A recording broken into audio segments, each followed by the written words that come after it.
मैं हूं सफिया खान। नजर डालते हैं हेडलाइंज की तरफ। रुयत हिलाल कमेटी का इजलास खत्म, जिल-हज का चांद नजर आ गया। मुल्क भर में ईद उल अजहा 22 अगस्त को मनाई जाएगी। कौमी एयरलाइंस 70 आज़मीन हज को एयरपोर्ट पर छोड़कर चली गई। हाजियों का एयरपोर्ट पर एहतजाज। तैयारे में गुंजाइश न होने की वजह से इंतजामिया को मुसाफिर कम करने पड़े। हाजिमीन हज को आज रात 10 बजे एयरपोर्ट रवाना किया जाएगा।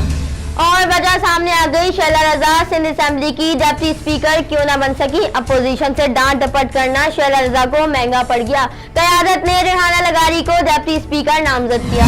फैसलाबाद में बेगुनाह तालिब इल्म को कत्ल करने वाले पुलिस एहलकारों में से 4 गिरफ्तार, 1 अब तक फरार। वजीर आला के लिए हमजा शहबाज की बजाय मुतबादिल नाम पर गौर। हमजा शहबाज पार्लिमानी लीडर होंगे, नून लीग का फैसला। स्पीकर की नशिस्त के लिए राना इकबाल का नाम ज़ेरे गौर।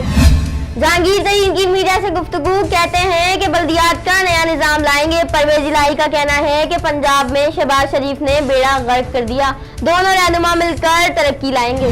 शरीफ फैमिली के खिलाफ अल-अजीजिया और फ्लैगशिप प्रेफरेंसेस की समाअत कल होगी। नवाज शरीफ की एहतसाब अदालत में पेशी के लिए इंतजाम। छुट्टी का दिन, मंडी में शहरियों की गहमा गहमी। ईद उल अजहा का मौका और व्यापारियों के नखरे आसमान छूने लगे। रेट सुनकर शहरी परेशान, लेकिन क्या करें, जानवर भी तो खरीदना है, भाव ताव जारी। और 14 अगस्त में 2 दिन बाकी, हर जगह सब झंडियां और झंडे नजर आने लगे। मुल्क भर में यौम आज़ादी 2 दिन बाद मनाया जाएगा। सहारा मीडिया कॉरपोरेशन प्राइवेट लिमिटेड की जानिब से तमाम देखने वालों को ईद उल अजहा का चांद बहुत बहुत मुबारक हो। अब तक के लिए इतना ही। मजीद खबरों और अपडेट्स के लिए आप विजिट कर सकते हैं हमारी वेबसाइट csnlive.tv। इसके अलावा हमें ट्विटर और फेसबुक पर भी ज्वाइन कर सकते हैं। देखते रहिए CSN।